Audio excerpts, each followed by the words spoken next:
ഇന്നത്തെ ഊണിന് വഴുതിനിങ്ങ കൊണ്ടൊരു ഈസി റെസിപ്പിയാണ് ദഹി ബാങ്കൻ. 4-5 വഴുതിനിങ്ങ തിന്നായി കട്ട് ചെയ്തെടുക്കാം. ഇതിൽ 1/4 ടീസ്പൂൺ മഞ്ഞൾപ്പൊടിയും 2 ടീസ്പൂൺ മുളക് പൊടിയും ഉപ്പും ഇട്ട് കുറച്ച് വെള്ളം ഒഴിച്ച് നന്നായി മിക്സ് ചെയ്ത് കുറച്ച് നേരം ഇവിടെ വെക്കാം.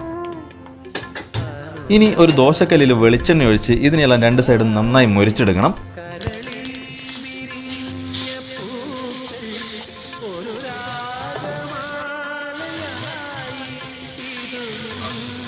എല്ലാം ഇതാ നന്നായി മുരിച്ചെടുത്തിട്ടുണ്ട്. ഇനി വീട്ടിൽ തന്നെ ഉറയൊഴിച്ച് നല്ല കട്ട തൈര് 2 കപ്പ് എടുത്ത് ആവശ്യത്തിന് ഉപ്പും 2 ടേബിൾ സ്പൂൺ വെള്ളം ഒഴിച്ച് നന്നായി ഉടച്ചെടുക്കണം ഇതിനെ. അതിലേക്ക് ഈ ഒരു ഫ്രൈ ചെയ്ത് വെച്ച വഴുതനങ്ങയിട്ടൊന്ന് മിക്സ് ചെയ്യാം. ഫൈനലി താളിച്ചൊഴിക്കാനായി വെളിച്ചെണ്ണയിൽ കടുകും 2 വറ്റൽമുളകും കറിവേപ്പിലയും കുറച്ച് ചെറിയുള്ളിയും 1/4 ടീസ്പൂൺ മുളക് പൊടിയും കൂടി ഇട്ട് മൂപ്പിച്ചതിന് ശേഷം കറിയിലോട്ടങ്ങ് ഒഴിച്ചു കൊടുക്കാം. നമ്മുടെ ദഹി ബാങ്കൻ ഇതാ റെഡി.